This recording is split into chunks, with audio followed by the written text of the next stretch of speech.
পুতুলকে কিন্তু তৈরি করা হবে এখানে। এই পুতুল যদি ভারত থেকে তৈরি হয়, আরেকটা ইমেজ হবে যে পুতুলকে ভারত তৈরি করে আওয়ামী লীগে বসায় দিছে। আওয়ামী লীগ কিন্তু ভারতীয় সংস্কৃতি ভারতের সাথে তার সম্পর্ক কিন্তু অববাদ কিন্তু উঠাতে পারবেন না। এবার কিন্তু পাকাপোক্ত হয়ে গেছে যে ভারত হচ্ছে আওয়ামী লীগের একমাত্র আশ্রয়স্থল। তিনি যখন ভারত নির্ভরশীল হয়ে গেলেন আস্তে, আস্তে ভারত চিন্তা করলো তাকে যদি আরো নির্ভরশীল করতে পারি, তাহলে আমার ফায়দা। এবং তিনি কি করলেন? এমন কিছু করলেন নির্বাচনে ভোটই দরকার নেই। ৩ টাই হয়ে গেল। ভারত কিন্তু কারো মতামত দিল না। এমনকি আমেরিকার সাথেও কিন্তু সে বিতর্ক করল। দরকার নাই। এবং এই কাজে তাকে সাহায্য করল কে? কিছু আমলা, কিছু সামরিক অফিসার, কিছু গোয়েন্দা প্রধান। একটা চক্র। এখানেই কিন্তু কথা আছে। এই কাজ করতে হলে কিন্তু একটা বলতে একটা গোয়েন্দা সংস্থা ভারতের আছে। তারা অ্যাক্টিভ ছিল কিন্তু এখানে। এবং খালেদা জিয়া, শেখ হাসিনা। আল্টিমেটলি ডক্টর ইউনূসের সেই প্ল্যানে ছিলেন। 2 -2 থিওরি। হুম। অর্থাৎ শেখ হাসিনার বয়স হয়েছে, খালেদা জিয়া তো মোটামুটি বিদেশ যেতে পারলেন না স্বাস্থ্যগত কারণে। ধরে নেন তিনি রাজনীতি করতে পারবেন না। তারাই যে এখানে সব। তাহলে শেখ হাসিনাও ধরেন প্রকারান্তে ৮০ বছর হয়ে যাবে ১৮ মাস পরে। এবং তিনিও কিন্তু আগের মতো সেই তেজ তার থাকবে না কিন্তু। এবং একটা সময় হতে পারে তিনি নিজেই বলতে পারেন, আমি দল থেকে সরে গেলাম। আমি উপদেষ্টা হয়ে গেলাম। চেয়ারম্যান থাকলাম না। হতে পারে কিন্তু। হুম। এখন দেখেন দেখা যায় আল্লাহর একটা খেলা আছে কিন্তু এখানে। যেটা ২০০৮ সালে হয় নাই। সেটা হচ্ছে ২০২৪ সালে এসে। এখন এত সহজ হয়ে গেছে এই ২ নেত্রী কেউ এই দলে থাকতে পারবেন না এবং দলের ভিতরে যে পরিবারতন্ত্র এখন তারেক জিয়া কিন্তু ওই দীর্ঘ সময় প্রমাণ করছে, আমি শুধু পরিবারের না, আমি কিন্তু গড়ে উঠছে নেতা হিসেবে কিন্তু সে। এখন তার বক্তৃতা, ভাষণ সব কিন্তু মিশে গেছে কর্মীদের সাথে।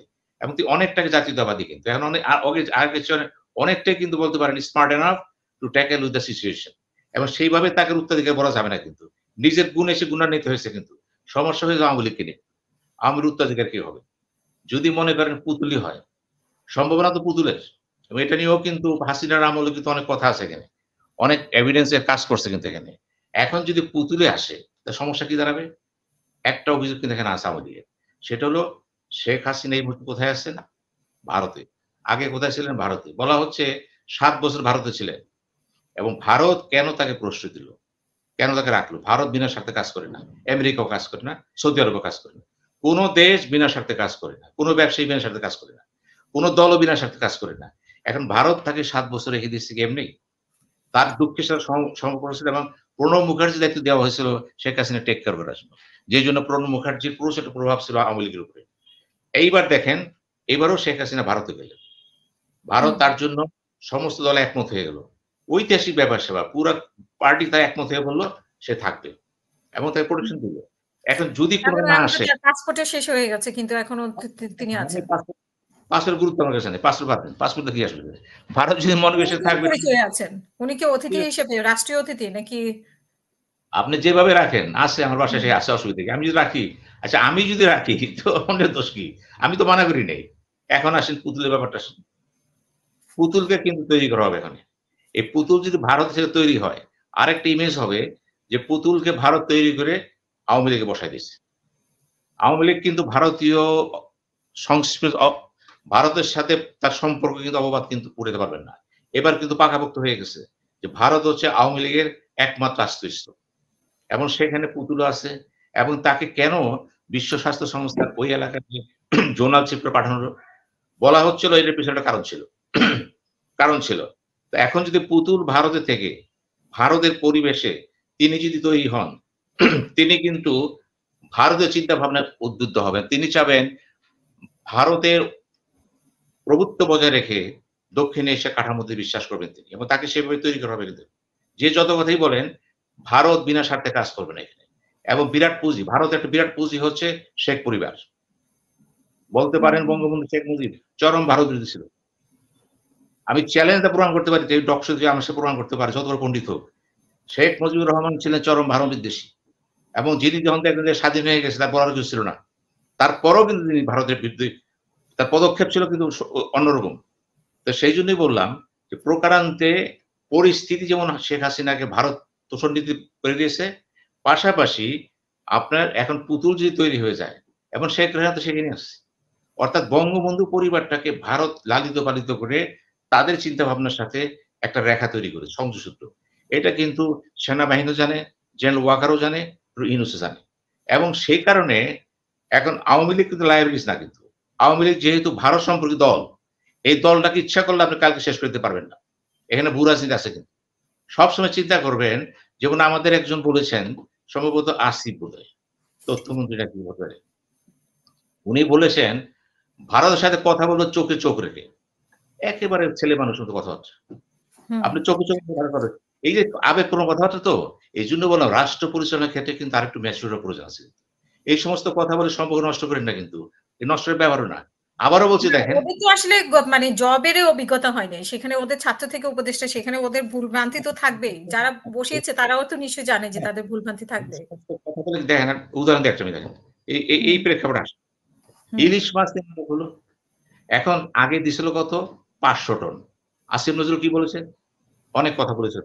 অর্থাৎ ভারত বিরোধী সেন্টিমেন্টটাকে ক্রিয়েট করে তাকে পুঁজি করে আসিফ নজরুল এখন উপদেষ্টা হয়েছে কিন্তু।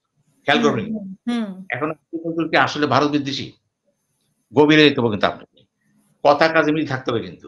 এখন আসেন, আমাদের যে মৎস্যমন্ত্রী ছিলেন, কি বর্তমানে যিনি আছেন, তিনি বলেন এক কথা, আবার রেজওয়ানা পরিবেশ মন্ত্রী তিনি বলেন এক কথা, এবং আমাদের অর্থমন্ত্রী যখন বললেন, ইলিশ মাছ নিয়ে কোন তামাশা করেন না, ইমোশন করেন না কিন্তু। কারণ ইমোশনাল। আমি উৎপাদন করি ৫,৩০,০০০ টন। খেয়াল করবেন। আওয়ামী লীগের আমলে ১৯ সালে শুরু হলো।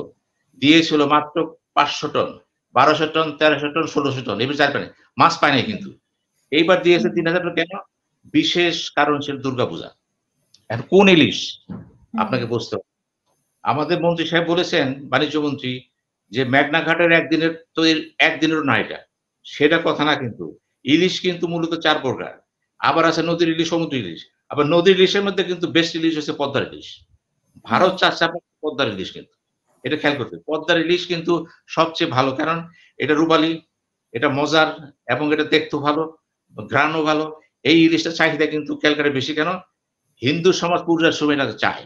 এখানে যদি ৩,০০০ টন দেন, তাহলে দেখতে হবে পদ্মার ইলিশ উৎপাদন কত আছে আপনি এখানে। ওই জায়গায় হাত দেন। আমরা তো হাত দিচ্ছি উল্টাপাল্টা। পদ্মার ইলিশ উৎপাদন হচ্ছে কত? ওইখানে কতদূর যাচ্ছে? এবং আমাদের এখানে ব্যবসায়ীরা কিন্তু এই পদ্মার ইলিশটা কিন্তু প্রক্রিয়াজাত করে ফ্রিজে রেখে দিচ্ছে কিন্তু। এই হুম, এক্সপোর্ট করার জন্য।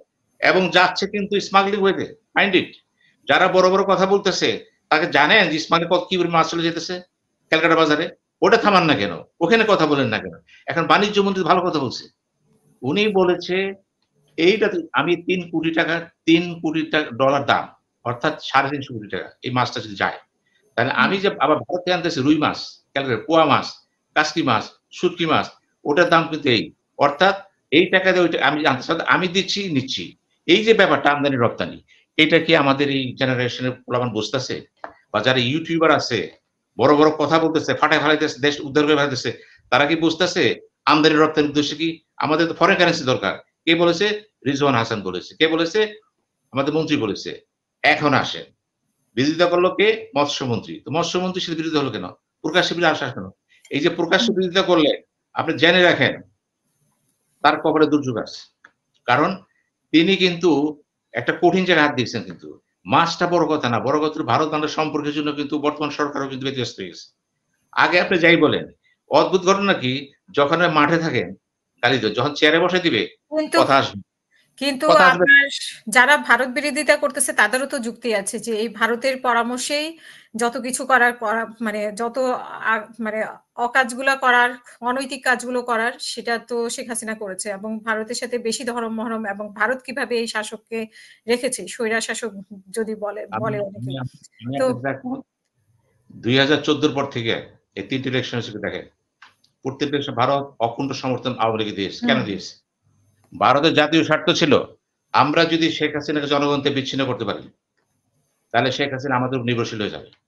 এবং নির্ভরশীল এমনভাবে করেছিল যে হাসিনা বলল, "এত দিছি আর কি দিতে পারি?" অর্থাৎ অসহায়ের মতো কথা বলতেছে সে। একটা সময় কিন্তু হাসিনা ওই ভারতের হাই কমিশনের সাথেও দেখা করে দেয় নাই কিন্তু। আপনারা দেখবেন ইতিহাসে দেখেন না কেন? অর্থাৎ শেখ হাসিনা কিন্তু ভারতের খপ্পরে পড়ে গেছিল। এবং ভারত হুম, তাকে আস্তে জনবিচ্ছিন্ন করে কি করতেছে? চুক্তি করে নিচ্ছে কিন্তু। আর শেখ হাসিনা ভুল ছিল কোনটা? তিনি ৯৬ সালে জাতির কাছে ক্ষমা চেয়েছিলেন কিন্তু। এবং ওই একটা নির্বাচনে কিন্তু নিরপেক্ষ হয়েছিল। বিপুল ব্যাপার তিনি পাস করেছিলেন কিন্তু। ওই প্রধানমন্ত্রী থেকে প্রশ্ন করবে না কিন্তু। পরে এটা হলো কেন? পরে এটা এইজন্য হলো, তিনি যখন ভারত নির্ভরশীল হয়ে গেলেন আস্তে, আস্তে ভারত চিন্তা করল, তাকে যদি আরো নির্ভরশীল করতে পারি, তাহলে আমার ফায়দা। এবং তিনি কি করলেন? এমন কিছু করলেন, নির্বাচনে ভোটই দরকার নেই। তিনটাই হয়ে গেল। ভারত কিন্তু কারো মতামত দিল না। এমনকি আমেরিকার সাথেও কিন্তু সে বিতর্ক করল। দরকার নাই। এবং এই কাজে তাকে সাহায্য করল কে? কিছু আমলা, কিছু সামরিক অফিসার, কিছু গোয়েন্দা প্রধান। একটা চক্র। এইখানেই কিন্তু কথা আছে। এই কাজ করতে হলে কিন্তু একটা বলতে একটা গোয়েন্দা সংস্থা ভারতের আছে। তারাও অ্যাক্টিভ ছিল কিন্তু এখানে। এই অ্যাক্টিভ ছিল। হুম, তখনই প্রশ্ন দাঁড়ায় যায়, দেশ চালাচ্ছে কারা? প্রশ্নসিত। কাজেই ওই ভারতে বলছি, ভারত যেহেতু শেখ হাসিনাকে চেয়েছিল তাদের লোক হিসাবে এবং তাকে জনগণ থেকে বিচ্ছিন্ন করে দেন। আওয়ামী লীগের হাজার, হাজার কর্মী এই প্রক্রিয়ার সাথে নাই। নেতারা নাই। কে ছিল? শেখ হাসিনা এবং তার একটা কোটারি গোষ্ঠী। এটার সাথে আওয়ামী লীগ সম্পর্ক তারা জানতও না তারা। নমিনেশন কোথা থেকে হবে, কিভাবে দিবে, কে মন্ত্রী হবে, কে মিনিস্টার হবে, কে পদ পাবে সবকিছু নির্ধারিত হচ্ছে অন্য জায়গা থেকে। এখানে অসহায়ের মতো সব ঘুরতেছে কিন্তু। অর্থাৎ শেখ হাসিনা একটা কাজ জাতির সাথে খুবই অন্যায় কাজ করেছে। একটা দলকে সে বিধ্বস্ত করে দিয়েছে। একটা আওয়ামী লীগের ত্যাগীদের বিধ্বস্ত করেছে। একটা জাতিকে বিধ্বস্ত করেছে। শুধু তাই না দেখেন, বঙ্গবন্ধুকে নিয়ে এত বাড়াবাড়ি করেছে যে তার যখন ঘটনা ঘটলো ৫ই অগাস্টে, এরপরে কি হলো? বঙ্গবন্ধু বাড়ি অ্যাটাক হলো এবং সব স্মৃতি শেষ হয়ে গেল। আমি বলব যে সাবেক প্রধানমন্ত্রী শেখ হাসিনা যে সমস্ত নেতিবাচক কাজ করেছেন এবং বঙ্গবন্ধুর উপরে যা কিছু ঘটেছে সব দায়-দায়িত্ব নিতে হবে শেখ হাসিনাকে। কারণ হুম, আপনি জনগণের পালস বুঝতে চান নাই। আপনার দলের লোক ছিল। আমরা জানি তো তাদেরকে আপনি গুরুত্ব দেন নাই। আপনি এমনভাবে কমিটি গঠন করলেন, পরপর ৩ বার সাধারণ সম্পাদক কারা করলেন? ওবায়দুল কাদের। কারণ তিনি আপনার কথা বলছেন। এবং তার চিকিৎসার জন্য আপনি ডক্টর শেঠিকে নিয়ে আসলেন বাংলাদেশে। যে সেটির কিন্তু প্রতি সেকেন্ডে দাম আছে। আসছে আপনি ফোন করেছেন। ভারত তাকে বলেছে। আমরা দেখেছি তো। এগুলি কেন করেছেন? এগুলো এইজন্যই করেছেন ওবায়দুল কাদেরকে বাঁচানোর জন্য না তো। আপনি চিন্তা করেছেন ওবায়দুল কাদের টিকিয়ে রাখতে হবে। এখানে টিকে রাখার কারণ ছিল দেখেন দলের ভিতরে গণতন্ত্র নাই, মৌখিক গণতন্ত্র নাই, পার্লামেন্টে সব অর্থাৎ স্তাবক শ্রেণী সৃষ্টি করেছিলেন। আমি বলব আওয়ামী লীগ ও শেখ হাসিনা একটা দাঁড়ি দেন, একটা বিভাজন করেন। এই হাসিনার সাথে আওয়ামী লীগের সম্পর্ক ছিল না। ছিল আওয়ামী লীগ ক্ষমতার সম্পর্ক ছিল। যে কারণে আওয়ামী লীগ সাফার করেছে।